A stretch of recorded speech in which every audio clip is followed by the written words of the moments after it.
Termasuk juga ya, kalau kita sekarang membahas tentang penyakit Bapak sekalian, maka saya harus katakan kalau saya pakai kaidah dari hadis tadi tentang kolbu tadi, maka sebagian besar penyakit-penyakit kronik degeneratif termasuk tumor, kanker, autoimun itu ada kaitan dengan emosi. Apalagi tumor dan kanker. Ya, tumor dan kanker. Saya ada lihat satu video. Ya, ini mungkin sebuah catatan penting lah ya, dan saya katakan musibah.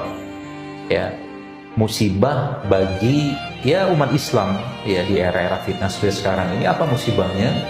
Saya ngeliat di situ di salah satu kabupaten lah ya, saya nggak sebut di mana, itu angka perceraiannya tinggi sekali. Ya, angka perceraiannya tinggi sekali. Lalu ada salah satu perempuan yang keluar dari kantor itu subhanallah ditanyain. Dia intinya apa yang dia katakan itu seperti bangga dengan cerainya. Ini saya katakan syariat itu sebenarnya sudah ngatur itu semua. Ya, cuman ya kalau kita lihat terus apa hubungannya, apa hubungannya dengan penyakit, gitu kan? Coba lihat sekarang, ibu-ibu yang mungkin maaf ya usianya 40-50 tahun lah ya. Di zaman Anda dulu, waktu masih muda, ya bapak-bapak juga lah, itu jarang sekali kita mendapatkan perempuan kena tumor payudara. Betul? Jarang sekali perempuan kena kanker serviks. Jarang sekali perempuan kena PCO. Jarang sekali kita mendapatkan perempuan yang mandul. Coba.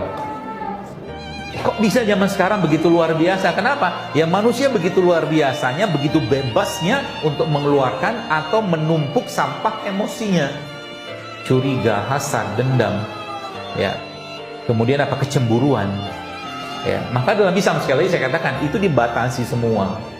Ya, jadi kembali ke konsep kita atau mungkin yang tadi saya sampaikan tadi, bahwa kalau kita mau memulai penyembuhan itu, kita mulainya dari mana? Bersihkan dulu sampah emosi kita, itu dulu. Terus bagaimana cara membersihkannya? Sebenarnya Bapak sekalian,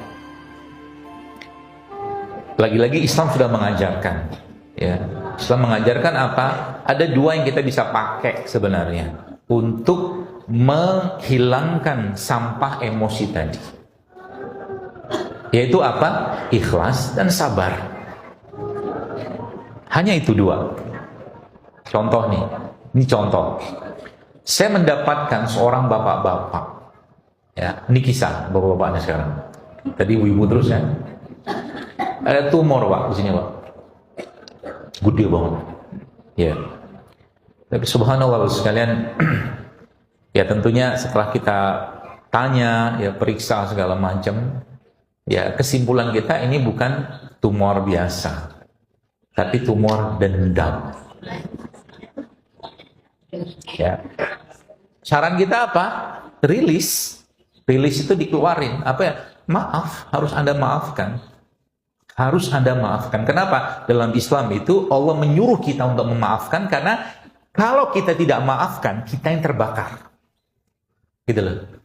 Dan akhirnya si bapak ini, ya kebetulan itu urusannya sama istrinya, ya istrinya ada salah.